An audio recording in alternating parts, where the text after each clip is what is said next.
It's Thursday, February 22nd, 2007, and Brad, I hear we're being compared to PTI. What's that about? You know, I don't know. Some people just like to say things, and I don't understand, Michael, what they're talking about. But anyway, here's the show. Brad versus Blake rolls now.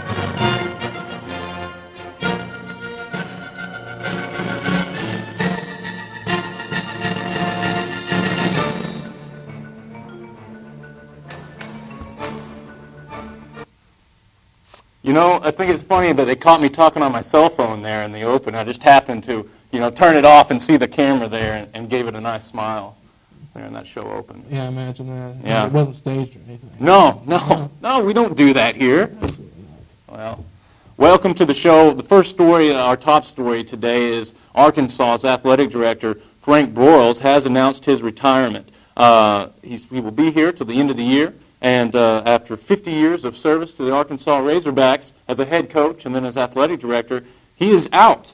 Blake, what does this mean to the Razorback program? I think it's a great loss for the Razorback program.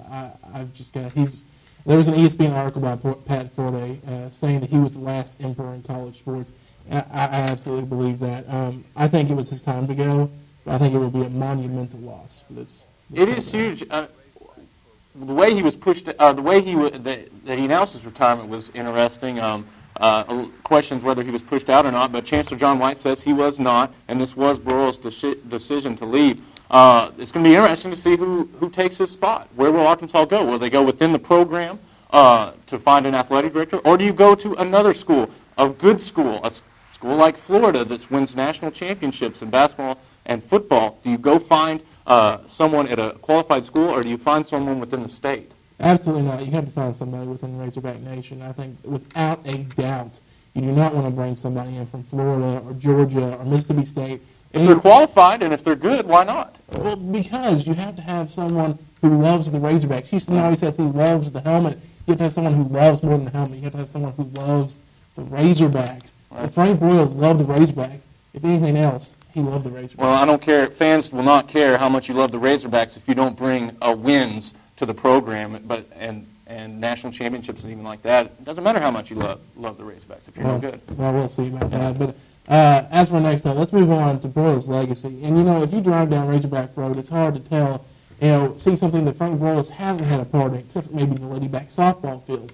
But a lot of the students here just don't know what Broyles has done. What do you think about that? Well, we don't know because a lot of what he did was whenever we were not even thought of yet. He won Arkansas's only national championship in 1964 as a head coach. We haven't seen one since then in football, and we're begging for it. We need it. We want it real bad. But we do know what he's done for the stadium and what he's done for bringing in recruits to the state because we can see it. Like you said, students can drive down campus and see that that the Razorbacks have one of the best stadiums in college football. We definitely have some of the best facilities. Frank Broyles, he's a legend, and to be treated anyway otherwise than a legend, it's just wrong. And I've been reading message boards. I know I shouldn't, but it's a sin. It's the first sin of college football fans. But all these people saying, "Oh, I'm glad he's gone. Best thing that's ever happened." Those people need to look back. And sure, he may support Houston Nutt, but you can't fault the guy. He's done so much for us. He has made some bad decisions, but like everybody else, the Nolan Richardson thing, when Nolan Richardson brought the Razorbacks the 1994 basketball championship, and then Nolan's no longer on campus. I think there's situations could have been handled better, but he will go down as a great asset to the university. Houston Nutt is another topic right there. As the head coach of the Razorback football team, what do you believe about Houston Nutt? Will the change in athletic director mean a change in the head coaching position? No, unfortunately, and at this point in the year, you cannot change your head coach as much as we would like. At this point in the year? Well, it's almost March. Spring practice, recruiting's already done. You just cannot make this change right now, even though, personally, I would like to see a change. But you're not going to get a quality coach. You're going to look at maybe Reggie Herring or David Lee as an intern basis, and nobody wants that. That's worse than having Nutt. Nutt is still going to win at least 6 or 7 games, go to a mediocre bowl game. You can fire him next year and get a great head coach. There's no hope for the Razorbacks with Darren McFadden, who's going to be the leading Heisman candidate, with Felix Jones, who's also going to be one of the best rushers in the SEC. How can fans and students just accept another 6-win season with assets like that? Because Houston that's done it before. Matt Jones was here. What did Matt Jones do here? He won the Independence Bowl. Wow, he was a great athlete. The only time he had true success was with Danny Ford's players. And, I hate to say that because Danny Ford was much worse than Houston Nutt.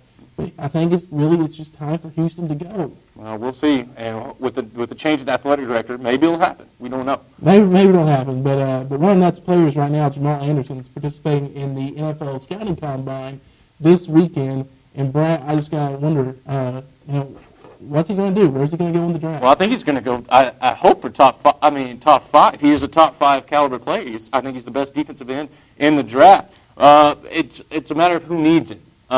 Number 6, the Washington Redskins could use some help on the defensive line. Maybe they'll pick him up at number 6. But he has the speed and the quickness of a big guy that you don't see a lot. So scouts are really loving this guy. Well, as far as where he's going to go in the draft, you got to look at who's in the top 10 of the draft. Number 1 is Oakland. They're going to probably draft Jamarcus Russell. Number 2 is the Detroit Lions. Rumors say they're going to go with Joe Thomas, the offensive lineman from Wisconsin. 3-4 is a coin flip between Cleveland and Tampa Bay.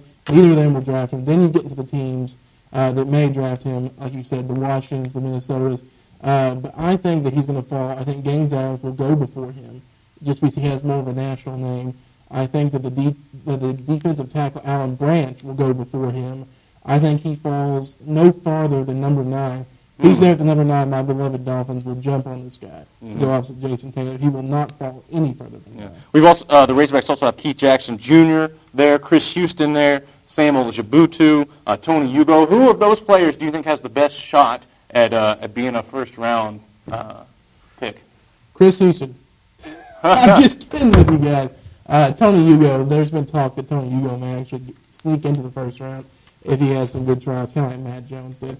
I don't think any other Razorback will go in the first round. Hugo may go in the second, but I think Chris Houston has a good shot at being Mr. Irrelevant at the last pick of the draft. But, gosh. Why? Well, that's funny that you laugh. He's got speed, and we know with Batman Carroll, Almond Carroll from the Razorbacks from a few years back, just what you did in college doesn't mean that you won't get a shot in the NFL. If you've got that speed, then you never know. Oh, that's too bad. Too bad. All right, moving on to basketball. The Razorback basketball team lost 67-59 to the Auburn Tigers last night, which moved them to 16 wins, 11 losses on the year. 5-8 in the SEC. 6 out of the 7 road games have ended in losses for the Razorbacks. What does this mean for the Razorback basketball team? Do they have any hope? I think they have all the hope in the world. They're led by a world-class coach. Their players aren't quitting. They're winning on the road. No, you're lying. Yeah, I'm lying. Sorry, folks at home, I can't lie to you. There's no hope for the Razorback basketball team. They have to win the SEC tournament now to get in as a 12 seed. And let's just save a little respect. Let's not do that. Let's just, not play in the NIT and have another Razorbackless March. Well, they did it back in 2000. The Razorbacks won the SEC tournament. And got creamed by Miami. Well, they also got creamed by Bucknell last year. No, the Razorbacks well, it was Bucknell. It doesn't matter if you lose by 1. Bucknell beat Kansas. They're a big program slaughterer. Oh, come on. The Razorbacks deserve more. They should be doing better. They shouldn't be losing to teams like that. Oh, they should be doing better. In my opinion, they're at least one of the top 10 programs in college basketball. Well, there's no reason for that. I think the players are quitting on Heath. I think that Heath's quitting on the players. It's just a messy situation, folks. It's getting that time. Let's talk about it. Okay, let's talk about it. Stan Heath is now squarely out of the fryer and into the frying pan. His seat is so hot you would think he was on Mercury. Brad, King of the one-liners here, folks. King of the one-liners. Brad, do you think he should go? It's a tough call. He has not. We got to look at the problems with the team. What is the problems with the Razorbacks? Well, last night they got out-rebounded by almost a dozen rebounds. Charles Thomas was quoted as saying the other team just played harder. These things are not talent issues. The kids are not motivated. The players are not motivated to come out and win games. So is that a problem with the head coach? Yes, the head coach does need to, it is in the head coach's job description to motivate the players to come out and play every single game with intensity. That's your job, along with many others. So he needs to, I think that there should be a coaching change. Oh, well, absolutely, we agree on this one because we have talent to go to the Sweet 16. We have talent to go to the Final Four under the right coach. And I think absolutely Heath has to go. I think it's time for him to go. As far as replacements, see what you think on this, but I think Bill Self at Kansas, I think he'd jump at the opportunity. He could have come here when Nolan left, but let's be honest, folks, the reason he didn't is because he was a white coach, and that was a race issue at that time. Well, I'm not going to touch that one. Coming up, we will have Matt Jones from the Arkansas Traveler. He's a sports writer. He'll be here. We will talk to him about the goings-on in the University of Arkansas program. And Matt is live on top of Hot Hall. It is windy. Guys, stay tuned. 5 good minutes next.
Welcome back to Brad versus Blake. Now, usually Blake and I are duking it out here on sports topics, but today we're bringing in another expert from the Arkansas Traveler sports editor. Matt Jones joins us right now from Hotz Hall. Matt, you got a nice little window view of Old Main back there. Yeah, I do. I mean, this is a nice background.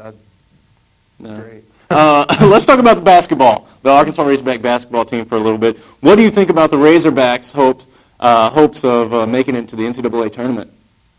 Well, there are no hopes. Arkansas, they're not going to make the tournament. Go ahead and make your spring break plans. Don't worry about the NCAA tournament. Arkansas will not be there. This team, it's so disappointing to think about the potential they have. With the Stephen Hill, with the Charles Thomas. You even bring a guy in like Patrick Beverly, Sonny Weems, Gary Urban. This team, talent-wise, I think Arkansas is better than they were last year, even with Brewer and Monica. And I think this has been one of the biggest disappointments I've ever seen in Razorback basketball. Those are good points, man. You talk about Patrick Beverly and Stephen Hill. What do you think of these players? Are they going to be here next year? Are they going to leave? Are they going to go to the draft? What's going to happen? Well, I think with Beverly, he's a freshman. At 190 pounds, he's not NBA material yet. He's still got another year or two of maturity left in him. He's having a great year. He's hands down, I think he'll be SEC Freshman of the Year this year. Stephen Hill, from what I've heard, I think he may be bolting for the draft a year early. At 7 foot, 7'1", he defensively he's there as an NBA player. Offensively, he's got work to do, but we've seen signs this year, against an LSU, against an Alabama, against a Georgia, where he's shown signs of offensive brilliance. And NBA coaches, they're going to look at him, they're just salivating over his potential. So I think Hill probably is gone after this year. Well, it's funny you say that after watching him his freshman year. He's really improved a lot. The Razorbacks, obviously you mentioned they've got the talent. What do you think about the head coaching position and Stan Heath? Is Stan Heath the reason that the Razorbacks have not have not lived up to their potential this year? I don't think you can blame it all on Stan Heath. I think a lot of it has to do with the players. I mean, Stan Heath, Dan Hipster, the coaching staff, they do all they can during the week to get these guys prepared. And, at the end of the day, it comes down to how these guys play on the court. And Arkansas has not lived up to its potential on the court this season. We've seen a few games, against an Alabama in Bud Walton Arena against Alabama there for the first probably 32 minutes. These guys, they have it in them to play good. You see it against LSU, you see it against Kentucky, for a while, against Ole Miss last Saturday. But when these guys get on the road, they're the most Jekyll and Hyde team I've ever seen. You go on the road, you lose it to South Carolina, you lose it at Auburn, you lose it at Mississippi State. You know what I mean? It's not like these are just great teams you're losing to. These are middle of the pack, lower realm SEC teams that Arkansas should beat, but it's just not happening. All right, Matt. And then who would you want to replace Heath? I really don't know. I mean, I think the verdict's still out on Stan Heath. I think maybe I honestly think he gets one more year. I think he gets one more pass because Brewer, Monica, Ferguson, that group left. You got to remember Arkansas lost Dontel Jefferson. I'm just kidding, but I think you hear names. Bill Self is one. Mike Anderson's going to be a guy a lot of fans that that they push for. Maybe even a guy like Dan Hipster to promote within. He's got head coaching experience on the Division I level. I think he's done a good job of inserting his motion offense. I think he'd be a good a fit for a head coaching job. Real quickly, Matt, just we don't have much time here, but we'll talk about later in our tournament edition about who we predict to win. Who do you got winning the national championship this year? Oh wow, that's a tough question. I think Florida is probably going to be the favorites. They're seasoned. You got Noah, Green, that group back, Horvan. I think it's just going to be tough to beat those guys in the tournament this year. All right, thanks a lot, Matt. And, hey, have a fun time getting down from there. Coming up next on Brad vs. Blake, we're going to talk about Norv Turner, HIV, and maybe a little happy action. We'll be right back.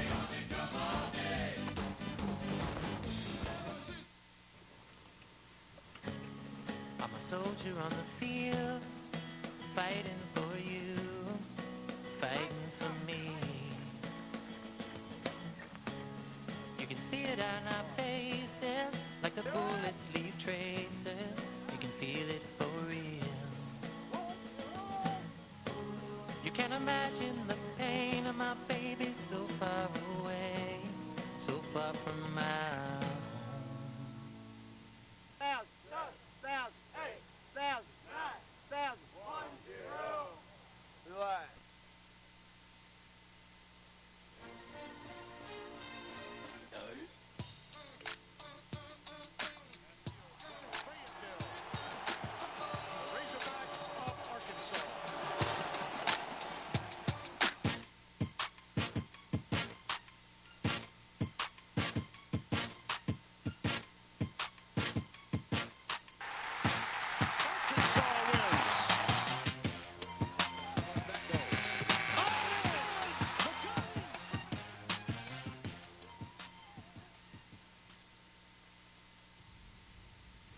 Welcome back. There's no games today, just some straight-laced headlines from the national world.